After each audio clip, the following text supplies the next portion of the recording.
Well, hello, Dr. Margolesky. Thanks so much for joining us today. Pleasure to be here. Thank you for having me. Well, my first question for you is, for many patients and caregivers, and I know I'm speaking for myself, the first time that we hear about copper being a part of our diet is when we get the diagnosis of Wilson disease. So, since it's new to most of us, why do we need copper? Yeah, so copper plays a very important role in a lot of different bodily functions, including like blood cell development, brain and nerve development, immune system function, energy production. So we all need, proper amounts of copper throughout our lives to maintain those normal functions and kind of be overall healthy. Well, when I was diagnosed back in the early 1980s, and I think many patients who were diagnosed at that time, we were all told to avoid the five high copper foods, which chocolate, nuts, shellfish, mushrooms, liver. And the doctors would often say, a little moderation is okay, but really your medication takes care of removing the copper. So now, 40 some years later, has that thinking changed at all? Yeah, so now I feel that diet really complements medical treatment. And it would be wise to incorporate both to maintain kind of healthy copper balance for people with Wilson's disease. It still remains true that we should be moderate, particularly about those five food groups that you mentioned. And now I think about soy more, as that's kind of in a lot of products, including like artificial meats and whatnot. So that's part of it as well. Medicine still remains the primary treatment. You couldn't really treat Wilson's with diet alone, but it is a very important complement to kind of help take control over your own health. Well, you've described the three M's of balancing copper. What is that, and what does that mean to patients?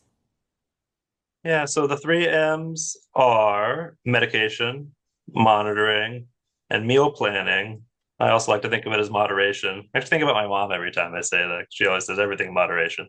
Um, but but that's important, I think, because there are really three pillars of the treatment of Wilson's disease. And number one, medications is mentioned. It really is important to take medications regularly and as prescribed. Monitoring the effects of those medications through blood tests, urine tests periodically, and at the discretion of your physician. And then the meal planning and eating copper in moderation is very important adjunct to the treatment. And I think it's one of the aspects of treatment that patients can really take full control of on their own and be empowered to work towards their own health in this condition. Well, we hear a lot as patients, obviously, about the dangers of having too much copper in our bodies. But is there the risk of going too far the other way and becoming copper deficient by going overboard with a diet such as this?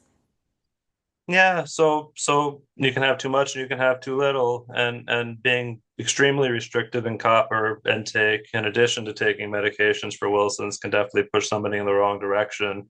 And having too low of copper has a number of symptoms that could develop, like anemia and neuropathies and spinal cord dysfunction affecting gait and balance.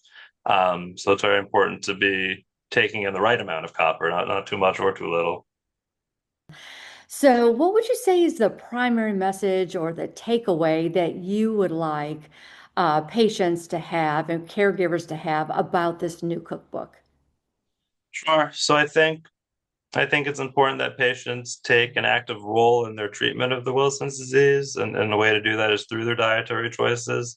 And I hope having a resource like this book to be used for guidance in this regard can help minimize some of the stress involved and what I should be eating or not eating, and how restrictive should I be in my diet. So again, I just really hope this cookbook serves as a guide and resource for patients to help kind of keep autonomy over your own copper balance and maintain a nutritious diet.